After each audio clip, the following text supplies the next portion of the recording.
Lagi bang lumalabas ang full storage sa inyong cellphone?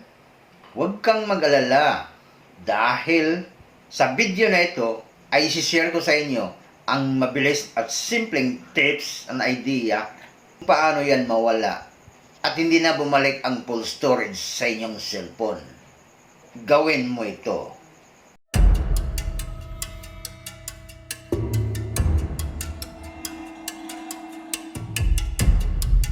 Hello everyone! Welcome back to my channel, Dabjar Vlogs. For today's video, ay may ibahagi akong tips all about full storage ng ating phone. Yan ang gawa natin ng content ngayon at magandang pag-usapan sa ating topic. Dahil isi-share ko sa inyo ang simpleng pamaraan kung paano hindi na babalik ang full storage ng inyong phone. Kaya panoorin mo ang video na ito hanggang dulo. Gandang umaga, tanghali at gabi sa inyong lahat na nakapanood sa aking video. Kumusta naman kayong lahat dyan? For me, I'm fine and doing well. Para miwasan na laging full storage ang ating cellphone, ganito lang ang gawin natin. Itap natin ang settings. At dito sa ibaba, itap natin ang Google. At ngayon, dito na tayo sa loob ng Google service. At makikita natin ang backup. Photos and videos, yan ang reason kung bakit naka-off yan. Dahil ayaw kong laging puno ang storage ng aking cellphone.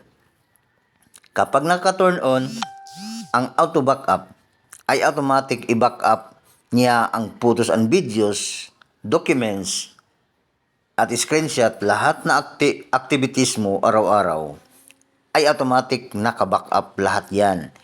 Hindi lang sa Gmail, pati na yung Google Drive at Google ay automatic naka-backup na lahat. Hindi na madaling mapuno ang ating storage. Kaya karamihan ng mga Android at iOS users ay hindi nila alam na ito pala ang pinaka-importanting tips at tricks na ayaw mong mapuno lagi ang inyong cellphone storage. Pag naka-turn off ang photos and videos, yan, hindi niya may backup ang lahat ng mga activity mo sa inyong cellphone. So ngayon, ipakita ko sa inyo kung paano i-turn off ang backup. Kasi yan sa akin, naka-turn off automatic. Ipakita ko lang sa inyo para alam nyo kung paano i-turn off. Itap natin yan.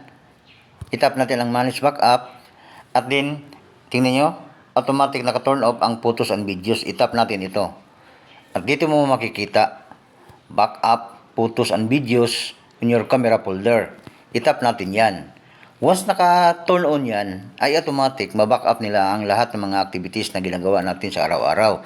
Pag naka-off yan, ay hindi na laging puno ang ating storage. Kasi hindi natin pinapayagan na mag-automatic backup siya sa ating mga activities araw-araw.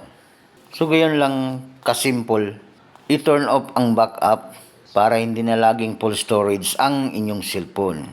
Kaya kung helpful ang video na ito, share mo naman. At the same time, don't forget to like, subscribe, and mag-share pa for Dabjar Vlogs. Tips and tutorial. See you next video. Invite kita watch my next video. Clean up your device storage. Yan ang sunod kong video. Kung nakatulong ang video na ito, pa-share mo naman. At the same time, don't forget to like, subscribe, and share mo naman sa inyong kaibigan para makatulong din sa kanila.